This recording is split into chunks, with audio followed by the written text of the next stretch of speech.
But good morning, everybody. I want to welcome everybody and thank you for attending Ask the Chamber. I'm Rodney Fong, President and CEO of the San Francisco Chamber of Commerce.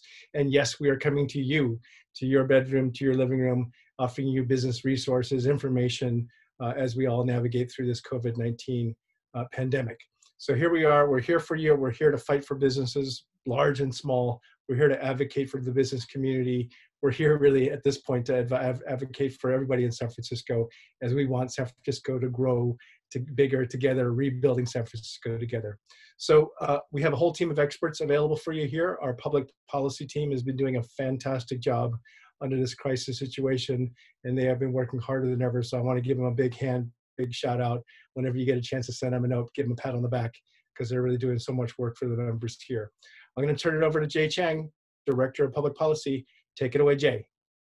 Thank you, Rodney, and hello, everybody in webinar land. Welcome to day 3033 of coronavirus. Today, we want to talk about the city's $1 billion budget deficit and the impacts that will have on our economy, on city services, and on our businesses.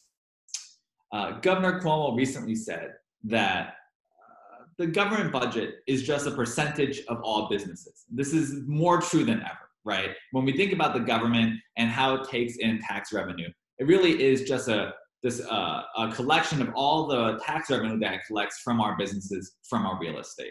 And so that's how we're going to take a look at the city's budget deficit today. We're going to break down what our economic landscape looks so far, what the city economist has projected for our future, and what that means in tax revenue, and how much our city is going to have a shortfall going into the coming months. So first, let's take a look at the impact on businesses. The city economist has estimated that over 14,000 businesses have been impacted by the COVID-19 pandemic, either because they've been forced to close operations due to shelter in place, or because the pandemic has somehow hit the business model which they rely on, such as hotels or tourism. 14,000 businesses equals over 167,000 employees in San Francisco who have been either furloughed or laid off or jobs taken down, hours reduced due to the COVID-19 pandemic. This is over $3 billion of economic impact every month to San Francisco. That's in question. Since mid-March, over 70,000 unemployment claims have been filed in San Francisco. If you're following the news, you know that this week the number of total unemployment claims across the country went up to $33 million.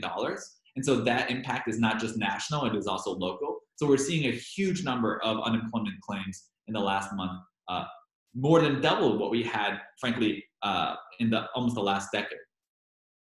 Our forecasts have changed dramatically month to month around COVID-19. I think that speaks to the evolving nature of the pandemic, the evolving nature of the virus, the uncertainty in the economy. But when we look at the future, when the city economist looks at the future, they look at three different levels of projections. The first one is an economic recovery that looks like a V. We call this the V-shaped curve. A V-shaped curve assumes that the economy during the pandemic took a very sharp downturn, and because the economic fundamentals are strong, once the pandemic passes, our economy will bounce right back up. In this projection, a V-shaped curve, economic recovery would take about 7 quarters. And so we would be back in full force just at around the beginning or around this time in 2021.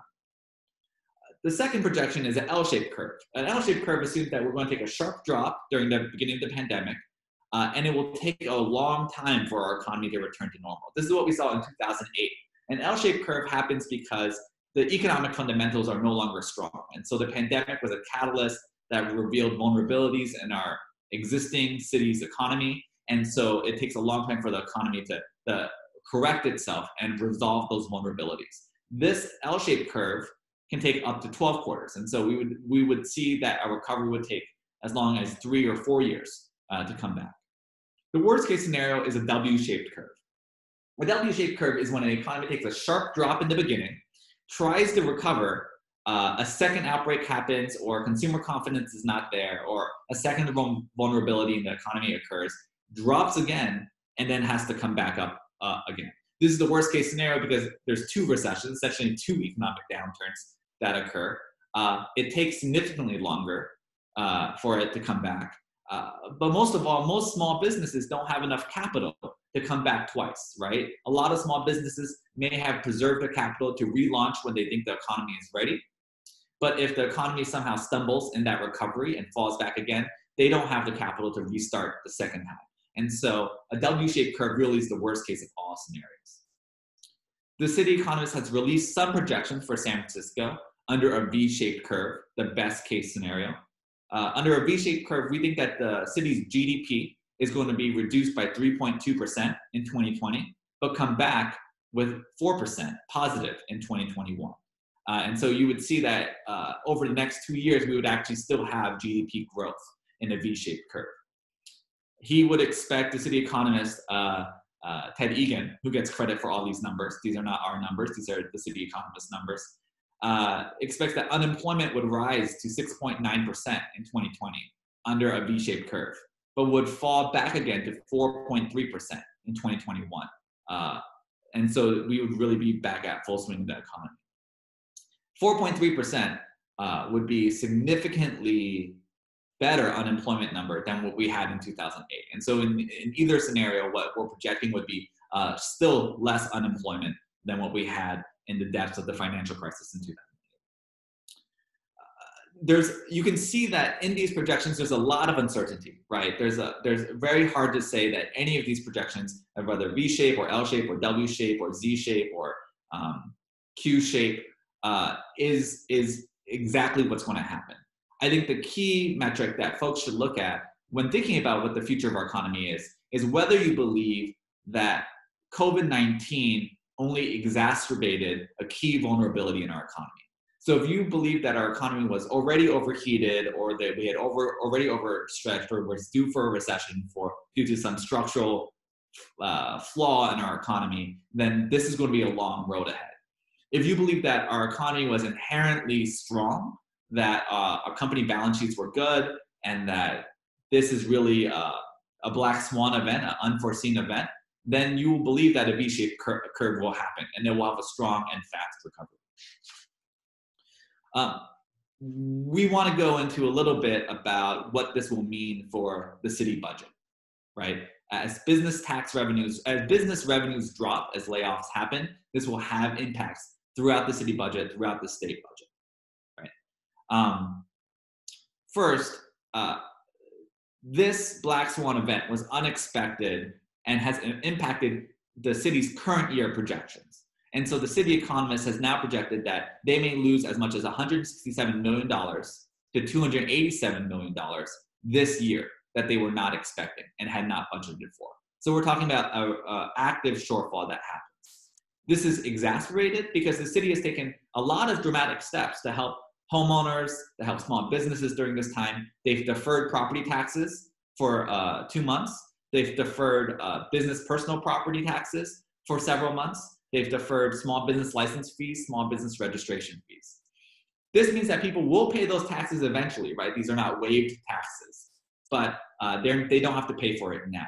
That does cause a cash flow issue for the city budget, but more importantly, the city makes revenue on holding cash, right? Just like a bank, they make interest on the cash that they're holding. And so the city economist has projected that for every month that we have deferred property taxes, we will lose $1 million of interest earnings. And so the city budget will actually decrease due to the tax deferments. That's not to say that tax deferments were not the right direction to go in. They absolutely were the right move to make because small businesses and property owners and folks needed that help. But it is to say that there is a budgetary impact to those deferments going forward. For the upcoming fiscal year, 2020 to 2021, the city economist projects an additional tax loss of $324 million to $575 million, depending on how severe the economic impact is. For 2021 to 2022, the city economist projects an additional tax loss of $225 million to $417 million. Those tax losses are on top of already existing budget deficit that the city economist was projecting. And so the city economist was already projecting, the city controller was already projecting about a $400 million budget deficit for the next 2 years that the city had to deal with, had to close the gap on. That $400 million budget deficit has now increased to $1 billion budget deficit with these new numbers, with these new tax losses. We want to go over a little bit about where these tax losses are coming from. A big part of these tax losses are coming from the hotel occupancy tax. Hotels pay a tax to the city based on the number of rooms that they have rented every month and the cost of those rooms. Obviously, hotel occupancy is at an all-time low, right? Our hotel vacancy rates are at our all-time high. And so that's caused over $100 million every year of lost revenue from the hotel occupancy tax. So that's a huge part of the budget deficit that we're looking at. And it's interesting, the city economists will actually predict what the decline in hotel occupancy has been over the next several quarters. For instance, they said in Q2 of 2020, they expect over a 90% decline in hotel occupancy. In Q3, they expect a 75% decline in hotel occupancy. In Q4, that rises to 50% vacancy. And in 2021, they still expect about a 20% vacancy. So you can see how they project the curve of hotel occupancy coming back.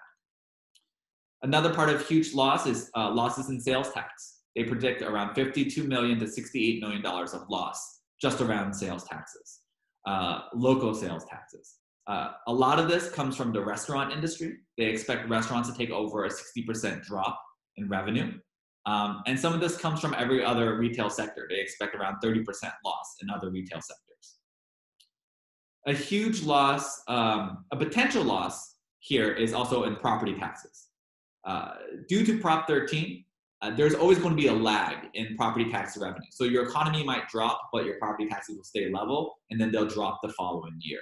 Because of how Prop 13 values our property, the assessments come later on in the year.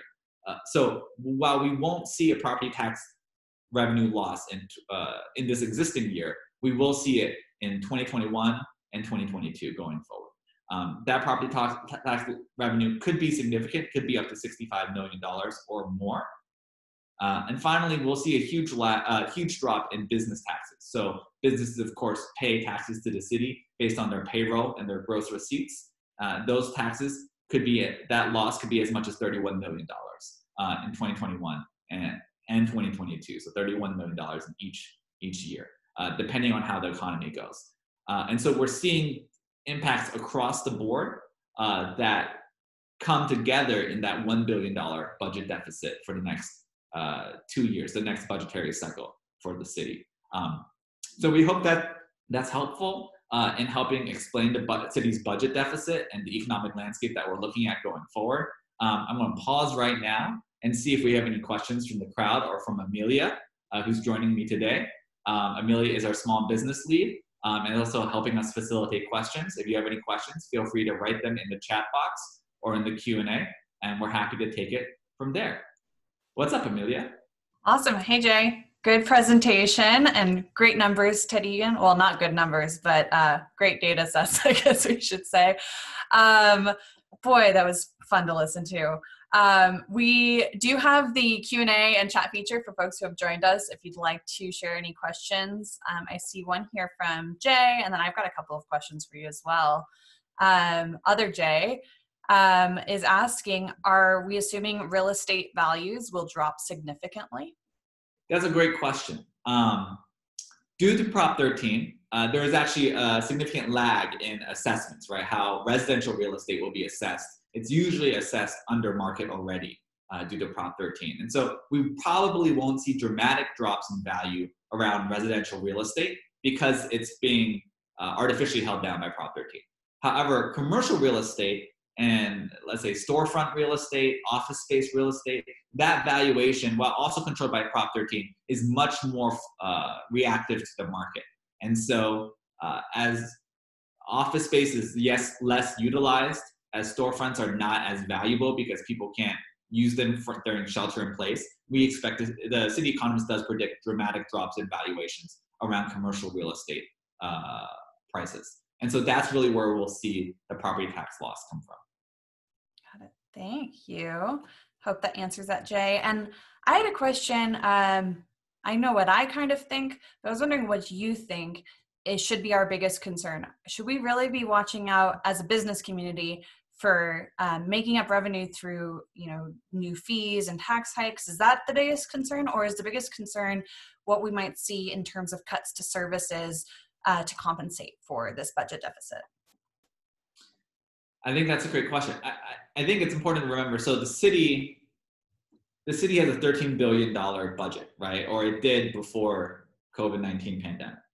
That's a huge budget. It's more than not most states, but it's more than several states in the country, especially if you live in the northeast of the country, right? Like we're bigger, our city budget's bigger than Delaware, et cetera, New Hampshire.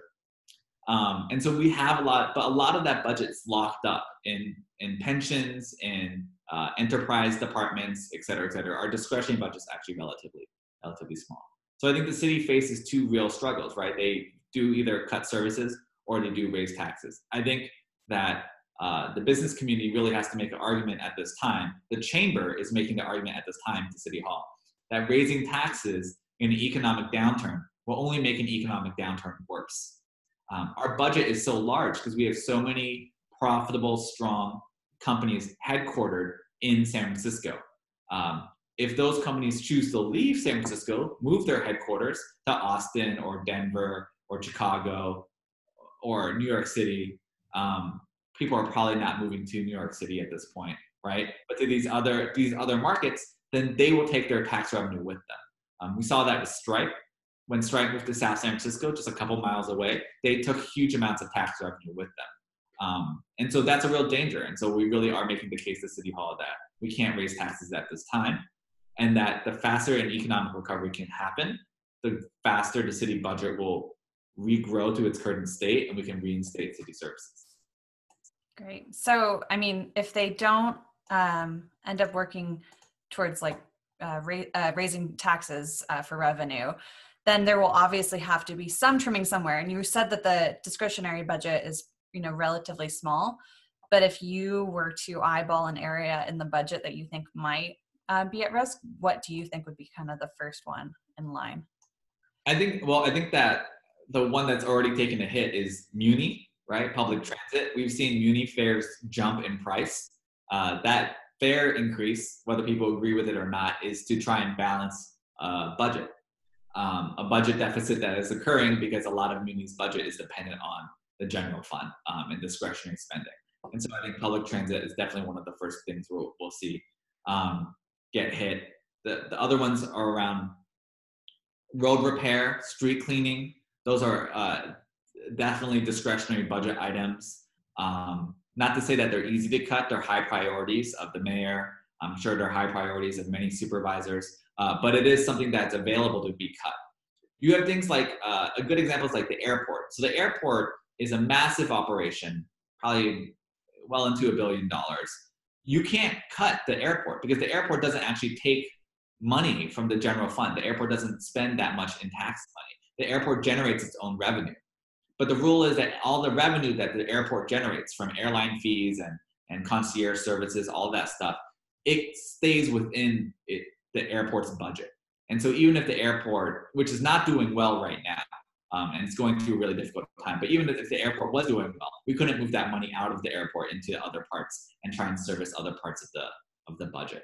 And so we have revenue enterprises like that have essentially locked up budget that they're generating. Okay. Well, and then I guess in terms of, we obviously don't want to see tax increases as that can slow the economic growth, but are there any other local level stimuli that you could, foresee being considered to try and drive more of that economic activity to pick up more quickly and recover more quickly, whether that's related to fees or any sort of, long-term plans? Yeah, I think the city really has to balance its short-term needs with its long-term aspirations, right? I think the chamber has always been a real fan of mitigating, reducing, waiving small business fees, especially small business fees that folks have to pay if you own a storefront. So for instance, like litter abatement fees, the cigarette cleanup fee. What are other ones that I'm missing, Amelia, that fees that we hate? Yeah, well, did you just say the sidewalk fee? Because I think that's a huge one when we start talking about spacing out our spaces that we have. But everything from, folks are gonna have to change their profit model or their business model, and they might need a new sign to talk about what they're doing now. So there's fees related with everything in terms of having a storefront kind of business. Yeah. Cafe seating, right? No one can sit outside in a cafe now. So why are we paying a cafe seating fee, for instance? The city's waived a lot or deferred a lot of these fees to September for small businesses, which is a great move. One of the reasons they haven't been waived yet is that departments depend on these fees to continue operations, right? These fees essentially pay for other things like street cleanliness, street conditions that we care about. And so I think the chamber really believes that these fees should be waived so that we can generate small businesses to come back, which will then pay into the city budget, and it's a win-win all around. But that does mean that the city has to take a short-term pain, right? Has to take a short-term cut. So that's a difficult conversation to have, and one we're trying to push forward. Right.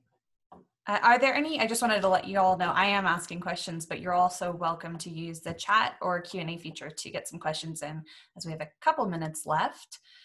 I was gonna ask also, as we think about fees, it makes me start thinking about new entrants to the business market. Is that something we should be promoting right now? Is new businesses getting started at the time of their recovery?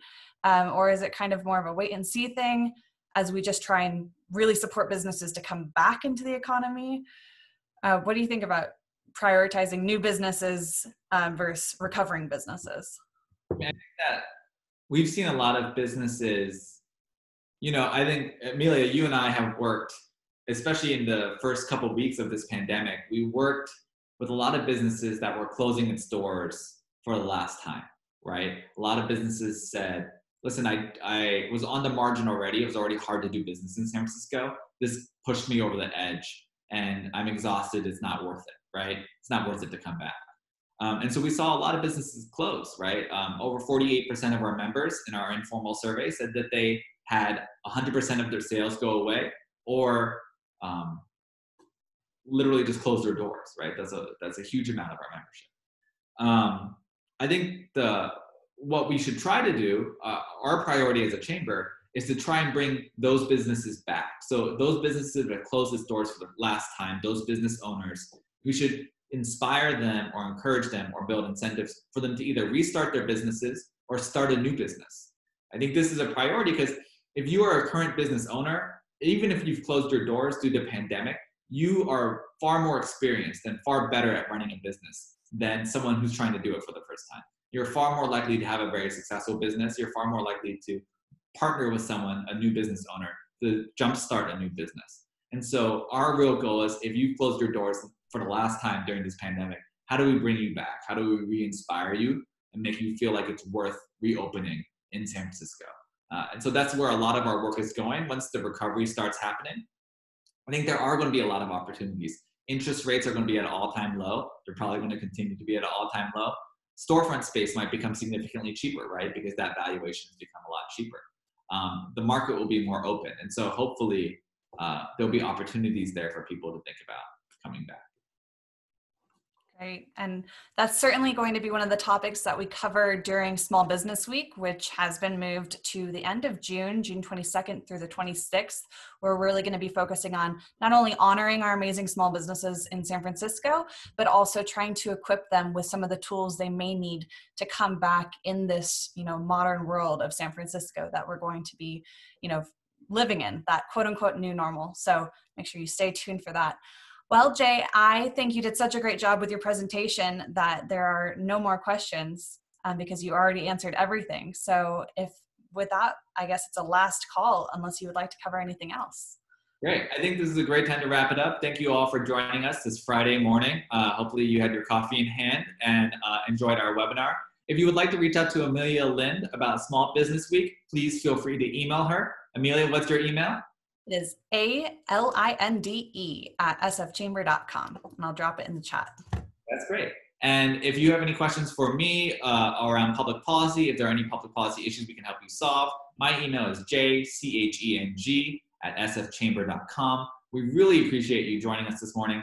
Please remember that the SF Chamber of Commerce, we're really like NPR, right? We're a member-driven organization. We depend on membership dues to continue providing services for small businesses. And so if you're a member of the Chamber, thank you for being a member of the Chamber. If you're not a member of the Chamber yet, please visit our website, sfchamber.com.